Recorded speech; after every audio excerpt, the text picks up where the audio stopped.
fans. I'm your host, Jaush Hunstberger, welcoming you into Season 14 of Gridiron Glory. Although the 2012 season is still a week away, our reporters have been working all summer long following your favorite teams. And tonight, we will give you a little taste of what to expect.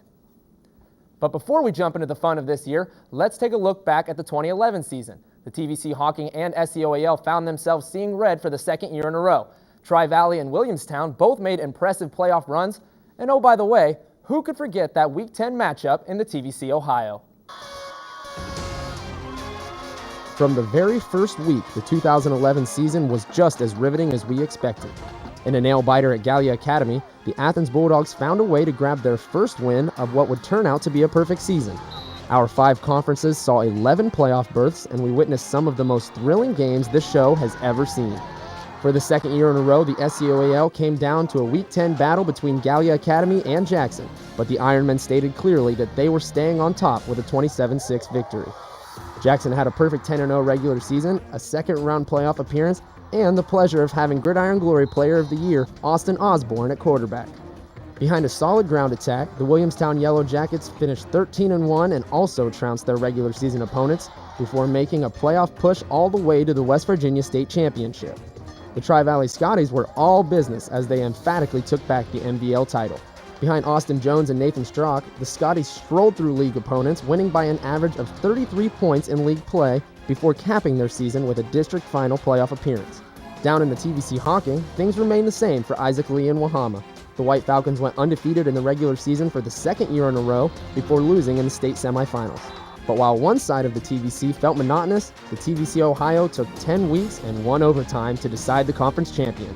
With a game-winning field goal by a brand new kicker, the Athens Bulldogs held off the Nelsonville York Buckeyes at home to grab their first ever TVC-Ohio crown and 10-0 season.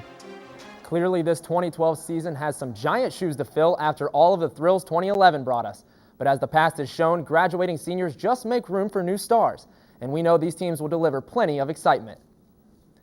When we speak of our teams from the wild and wonderful state of West Virginia, one word is the common theme: tradition. The Parkersburg Big Reds and the Parkersburg South Patriots are widely considered one of the best high school rivalries in the nation. And over in Williamstown, winning is expected. Here's Seth Austin with more on our teams from across the river. If 2011 was any indicator of what to expect in West Virginia this season, we're in for a real treat. Let's take a look back at the 2011 season in West Virginia. The Parkersburg Big Reds built off of a 6-4 campaign to go 7-3 in their second season under head coach Don Reeves. Utilizing a spread offense orchestrated by Alex Ash and Jeremy Bell through the air and Adam Lindenwood on the ground, the Big Reds were able to clinch a playoff berth but could not exact revenge upon Huntington in the first round, bringing their season to a close. The Parkersburg South Patriots also pulled off a 7-win season in 2011, but unlike the Big Reds, one of their victories came in a playoff win over Logan. South was also able to pull out a 17-0 victory over their crosstown rivals in Week 7. The Patriots, led by head coach John Bolin and his son Tyler at the helm at quarterback, took on a tough schedule that prepared them for a run at an OVAC 5A championship. Unfortunately for the Pats, their season came to an end when they met up with Morgantown in the second round of the playoffs. And last but certainly not least are the Williamstown Yellow Jackets, who had the best campaign of any West Virginia team we cover in 2011. Dominate. Yeah. I want to freaking dominate. Yeah. I want to win. I want to put them down. The Yellow Jackets maintained a perfect 13-0 season as they powered their way to a Class A state championship game. Unfortunately for the Yellow Jackets, their unblemished season came up a bit short as they lost the state title to Wheeling Central 35-21. Well, you heard his voice. Now you get to see his face as we welcome our West Virginia reporter, Seth Austin, making his Gridiron Glory debut to the desk. Seth, how you doing? I'm fantastic. I'm ready to get this kicked off, Josh. Hey, me too, buddy. Now, the Parkersburg Big Reds, they are under their third season under head coach Don Reeves. Where's this program heading, and who can we watch for? Well, 7 wins last year for the Big Reds, Josh, and they're going to have a lot of work ahead of them because Coach Reeves said 7 wins not enough for a program like Parkersburg. They have a lot of people to replace if they want to get back to that glory, starting at quarterback where Aaron Roberts comes in for Alex Ash. Had an ACL injury in 2011, but he has to look to his playmakers to help him get the job done. Starting with Adam Lindenwood in the backfield, 943 yards on the ground, 12 touchdowns. He'll be the workhorse. He'll also have Chandler Hamilton beside him. He's the speedier of the two. And Aaron Roberts will have Matt Sander, a big athletic receiver. That'll be his go-to guy throughout the season.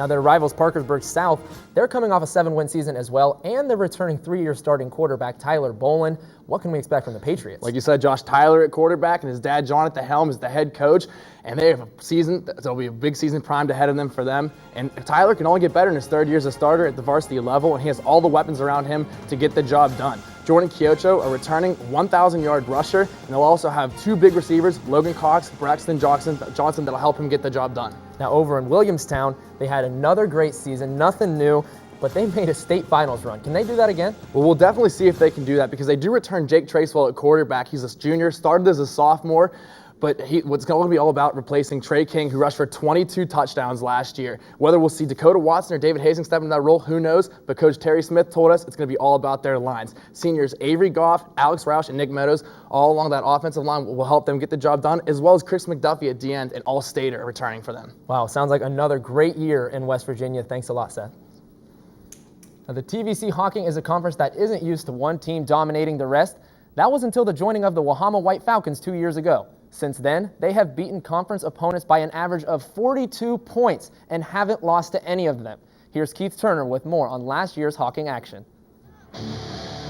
Last year, the TVC-Hocking found a few familiar faces atop of the league. Coach Ed Cromley and his Wahama White Falcons have won the Hocking the last 2 years in a row. Last year, they proved once again to be too tough with a perfect league record, which led them to a 12-1 overall record, but a playoff loss in the semifinals. Last year's team had 7 finish atop of the all-TVC Hocking team. The Trimble Tomcats finished second in the conference with a 7-4 overall record. The strong offensive play of senior playmakers Justin Jewell and Austin Keith helped lead the Tomcats to the playoffs, but would exit the first round in a tough 28-19 loss to Sims Valley. The Rebels of South Gallia also finished with a 7-4 overall record, but fell to 3rd place due to a 4-point loss at Trimble. The Rebels also made the playoffs, but met a tougher Buckeye Central team in their first round playoff loss. The Waterford Wildcats followed South Gallia as they finished with a 6-4 overall record, 5-3 in conference play. The Lancers from Federal Hocking took 5th in the standings last season after finishing 4-6 in an even 4-4 league record. The Eastern Eagles finished 6th with their 3-7 overall record, and all 3 wins came from conference play. The Southern Tornadoes finished right under Eastern with a 2-8 overall record, but both wins were in conference play.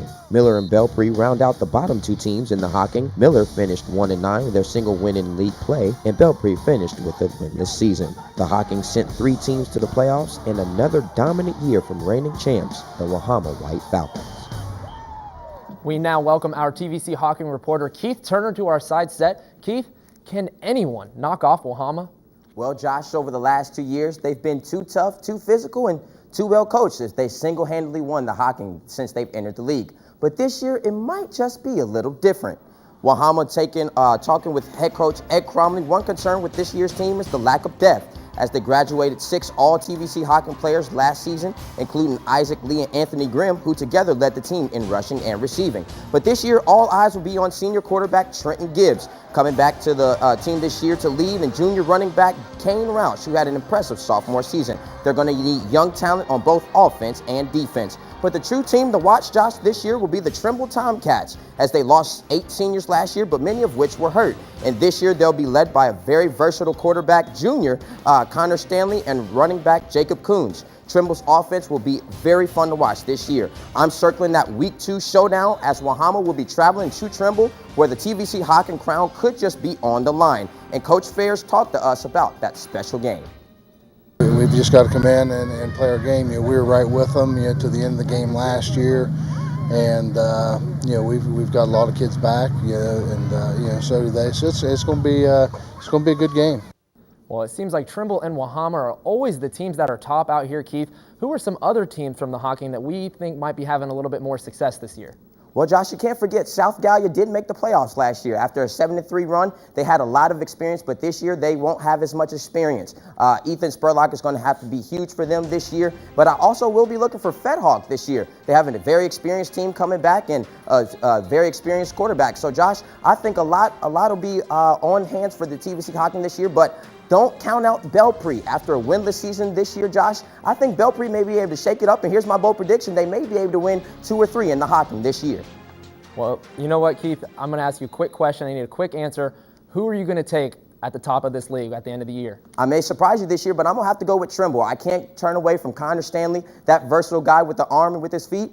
I think he's going to take it all right back home for Trimble. Hey, you may surprise some, but I'm sure you're not surprising those Gloucester fans. Thanks a lot tonight, Keith. For all of our fans who think Friday nights just aren't enough coverage of high school football, you're in luck because you can keep in touch with us through social media. You can like us on Facebook or follow us on Twitter at Gridiron Glory for game updates, pictures, and more. You can also follow my host Twitter account at gghost_JAUSH. You'll get that by the end of the year. There you can get my opinions on weekly matchups and ask any questions about your team. Last season, the Tri-Valley Scotties stole the MVL title back from conference rival Sheridan. They also made a late playoff run while Sheridan and Maysville sent two Player of the Year candidates to our studio. Colin Brown has more from the MVL. The Muskingum Valley League left us with a 2011 season that no one can forget.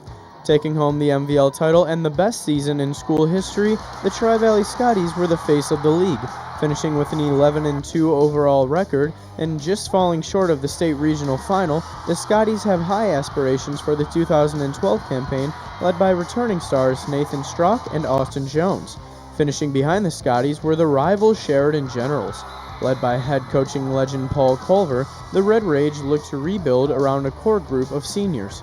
On the rise are the Philo Electrics, led by head coach Dirk Lincecum. Not happy with their 6-4 record last season, Zach Sheridan and Caleb Wiseman look to charge their team this season and shock the MVL. For New Lexington, finding a replacement for quarterback KJ Hook will be the challenge. Former linebacker Alex Bryant will try to fill that role for the Panthers. Two teams welcome new head coaches, Craig Clark for the Maysville Panthers and Brent Gorby for the Crooksville Ceramics. Both teams were in the middle of the pack last year and look to take the elevator to the top of the league this season. Crooksville is led by their third-year starting quarterback, Blake Channel. Rounding out the bottom third of the MVL are the John Glenn Muskies, the Morgan Raiders, and the West Muskingum Tornadoes. After going winless in conference and earning only one victory in the 2011 season, the Raiders will be led by Caleb Driggs and Austin Campbell. John Glenn struggled last year and has room for improvement. The Tornadoes lost their superstar Shea Hurd and have only won 2 games in the past 2 seasons. The MVL is full of contenders this season, but who will challenge Tri-Valley to be the top dog? Well, we are now joined by our MVL guru, Colin Brown. Colin, you said it yourself, man. The Tri-Valley is the top dog. They're the team to beat. That's right, Josh. You know, they returned their two-headed monster in Austin Jones and Nathan Strock. And Strock last year passed for almost 3,000 yards, and then Austin Jones rushed for over 2,000 yards. So the two of them together combined for about 90% of Tri-Valley's offense, and they're both returning this season. So the Scotties have the outlook that it's a new season, but they still have their goals set at the highest level. Well, I mean, we've talked a lot about that and the fact that we had such a great year, but we also talked about wiping that away. You know, every year is a new year, and trying to accomplish and kind of what you did last year and kind of go beyond that is up to kind of our work ethic this year. So, you know, we've talked about how the respect that those guys have earned by their play the last couple of years, but at the same time, the fact that we need to continue to work in order to get to that level again this year. I mean, our main goal is win MVL, of course. I mean, that's always our number one goal going through the program. I mean, but every kid's dreams win a state title. I mean, that's definitely on my list. Our expectations are to win MVL, go to the playoffs, and win state. Wow, so Tri-Valley, they've got their sights on state. Who's just got their sights on winning the MVL title? You know what, Josh? I think that the team that's going to come up and surprise some people is going to be the Philo Electrics. That's right, I said it, the PHILO Electrics. Junior Zach Sheridan, he's their quarterback and defensive back. He's their key player, but then they also have Caleb Wiseman. He's the running back. He wears the polo. He's got horsepower. If he stays healthy, he struggled with some health issues last year. If he stays healthy, Philo is going to be a scary team. They're 6-4 last year. Head coach Dirk Lincecum said, no, that's not good enough. Philo has to be better. Then, of course, you've got Sheridan. They're always there every year. Coach Paul Culver Jr. always rebuilds. This year, though, only 10 seniors. Their big player, lineman Tate Levitt, signed with the Ohio Bobcats.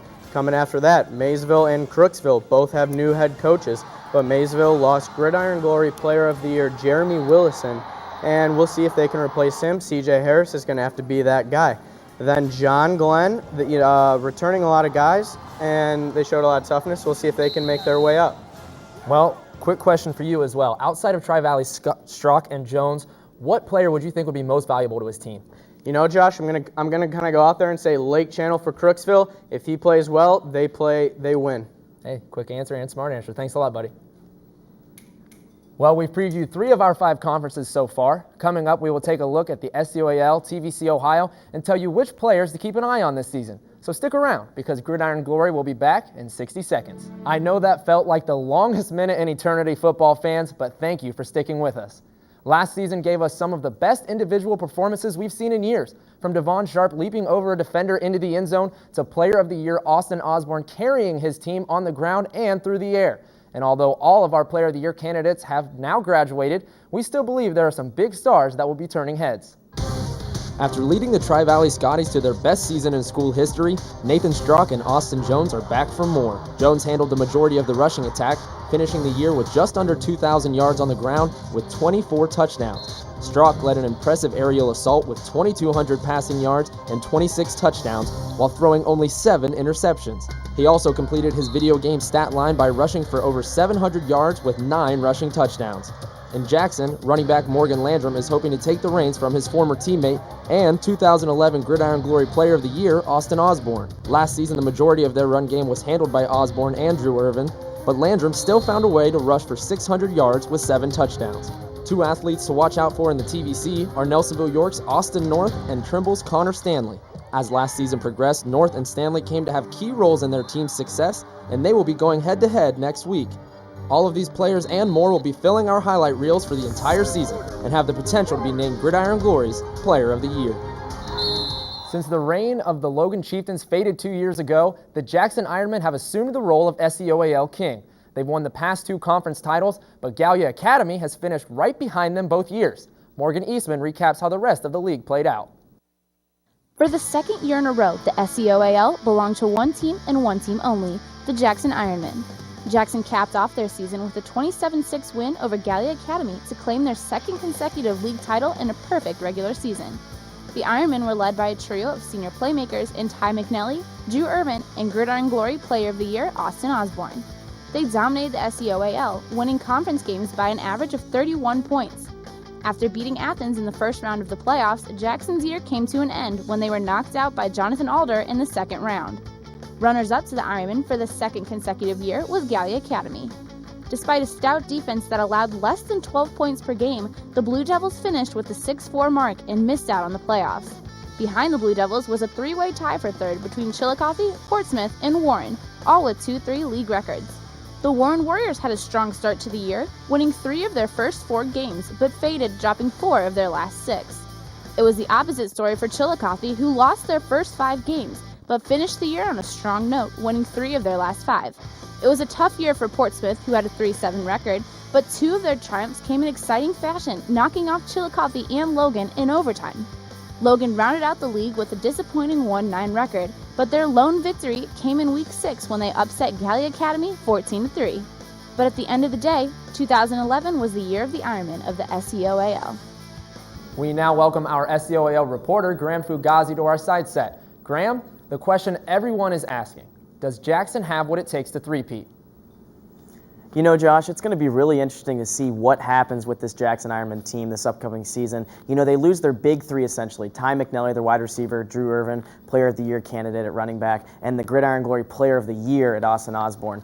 Now, with these 3 players, they accumulated so much offense, and they also played on defense. You know, if you think about years past, you have Kip Winchester, quarterback, bring in now Austin Osborne, and then after that you also have Clay Arthur, and then who's after that? Drew Irvin. Well, who's after Drew Irvin? That is Morgan Landrum. He was essentially the 3rd down back for this offense this past season. He accumulated over 600 yards on the ground and 7 touchdowns. You know, head coach Andy Hall has done a great job with this team, filling in the positions that they need and getting this team in a competitive fashion all the way up to the top of the SCOAL. I mean, the last 2 years they've been dominant. They went undefeated last year, beat Athens in the first round of the tournament, a TVC opponent. So with these teams, it's going to be really, really interesting to see how Andy Hall can get this team ready for the upcoming season. So you say Jackson is losing a lot of their key components to that high-scoring offense. If Jackson doesn't take the league this year, who do you think will? Well, there's a couple teams you have to keep in mind. I mean, first off, before Jackson won the last 2 SOAL titles, can we remember who won the last 6? It was the Logan Chieftains, and I know that comes as somewhat of a surprise. They went 1-9 last year, only getting their first win against Gallia Academy. But this team, they're going to ride Corey McCarty. The senior running back did a great job last season carrying the load. He had a fantastic game against that tough Jackson defense, had 16 carries, 126 yards, and a touchdown against them. So it's going to be really interesting to see, and I think that they could definitely move ahead and make a couple strides towards the top. And then you have to look at a Gallia Academy team. I mean, they finished runner-up in the conference the past 2 seasons. They're solid all around this year. They lost Brandon Taylor, but they're definitely going to step up. Everyone's pretty much solid like I said. And, you know, head coach Mike Eddy, he is really, really set on this team and thinks that they have some big shoes to live up to, and they think they could dethrone Jackson. You know, our coaching staff has been together long enough now. Our kids have been in this system long enough now. They get it. And they know the expectations as well as I do. And anything short of a league championship is going to be a failure on my part. And you know, Josh, I mean, you have to love what that coach is and how confident he is about that team, and it's got to get the kids fired up. And I think that will be the fuel for this team in this upcoming season. Well, Gallia's been right there the past 2 seasons. Now, Graham, I'm going to put you on the spot. If you had to pick one top overall player in the entire SEOAL, who would it be? Well, you have to remember the last 2 SOAL Player of the Years for Gridiron Glory have come from the SOAL. And I'm going to go with another Player of the Year candidate, Corey McCarty. I think that he's going to be fantastic this year, and he's going to carry that team and be a great player in the SOAL. Bold prediction, taking one from the 1-9 Logan squad. Great job tonight, Graham. Now, to keep up with the SEOAL and all of our coverage throughout the week, be sure to log on to our website at woub.org/gridiron. There you can find score updates, game of the week chats, videos, and more on all of our favorite teams. The conference that brought us the most excitement last year was the TVC-Ohio. The Athens-NY Week 10 matchup lived up to all the expectations, while Alexander Wilson and Meggs all had strong seasons as well. Here's Mark Pierce with more on the thrilling TVC-Ohio season. Attention fans of the TVC-Ohio Conference. You were completely spoiled last season with the amount of greatness among our 5 teams. From top to bottom, the entire season was a thrill ride, and the TVC-Ohio reigned supreme. The Athens Bulldogs pulled off one of the most spectacular seasons Southeast Ohio has ever seen, going undefeated to win the outright TVC-Ohio championship. Before the first 6 weeks of the 2011 season, it looked like we could be witnessing a 3-way tie for the crown between the Bulldogs, the Nelsonville York Buckeyes, and the Alexander Spartans. It wasn't until week 7, when Wellston proved that they can compete with the big boys, that the TVC-Ohio race was narrowed to 2. The Golden Rockets upset the Spartans 27-14, leaving just the Buckeyes and the Bulldogs to fight it out for the top spot. The Meggs Marauders made some noise, putting together a respectable 6-4 record compared to the 3-7 mark in 2010. Rounding out the bottom of the conference was Vinton County, a tough year for the Vikings, posting a 1-9 record and picking up their only win of the season in week 2 against Piketon. But without a doubt, the story of the year was the game of the century. Nelsonville York, Athens, week 10, the TVC-Ohio crown on the line. The Bulldogs took the first 2 quarters by storm, scoring 21 unanswered points to lead the half, but the Buckeyes flipped the momentum and scored 21 straight points in the second half to tie the game and force overtime. Seth Brooks' 24-yard field goal in OT secured the first outright championship in school history for the Bulldogs. With 2011 being historic, just imagine what 2012 has in store. We are now welcomed by our most veteran reporter, Mark Pierce, to talk a little TVC-Ohio. Just a little bit. Hey, man, it's been 3 years. Hard to believe it's gone by this fast. But you, man, you've been waiting for this chair since your birth. Hey, nowhere else I'd rather be, buddy. But hey, let's get down to business. Are we going to see the TVC-Ohio have as great of a season as did last year? No, and I'll tell you why. Because every football season is different. Last year was unbelievable, but this year it's different. That's in the past, and now we're in the present. It's going to be just as action-packed, but in a very different way. Take a look at the standings from last season. It's going to be extremely difficult to go undefeated, not just Athens. You see them at 10-0 last year, but any team, I highly doubt they'll be undefeated. It's very competitive between these teams. Even though Athens won the crown last year, the team to beat will be Nelsonville York. They're the most consistent team in the TVC-Ohio. They've been very good for a very long time. Nelsonville is a blue-collar town, right? The football program represents a factory. They just keep producing playmakers year in and year out. Think back a few years, Derek Arnold was the star running back at NY and a Gridiron Glory Player of the Year finalist. When he graduated, everyone said, hey, who's going to run the ball without their superstar there? Well, a guy named Dustin Young did a pretty good job. Great job. Yeah, I would say so. Gridiron Glory Player of the Year finalist in his own right. So now who's it going to be? Could easily be Clint Handa. He shows a lot of promise in the offseason, but that's why football season is so exciting, because you never know who's going to step up, but we'll find out as soon as the season starts. So Nelsonville York sounds strong. Athens, things seem like they're a little bit up in the air. So do you think they have any shot at repeating? Well, it's going to be very tough. I don't think they'll go undefeated, but I certainly think that I'd be a fool to say they can't repeat as TVC-Ohio champions, because they have what it takes. They just got to find their own identity. They got to find their purpose, and they got to replace their offense and defensive players. They lost a lot of talent. Devon Sharp is gone, Player of the Year in the offense in the TVC-Ohio. Mitch Ryder is gone, Defensive Player of the Year in the TVC-Ohio. A year ago, Michael Germano was at quarterback. He was only a sophomore stud, but now he's a California boy. Moved out to the West Coast. Someone's got to step up. Skylar Schwartzel comes to mind.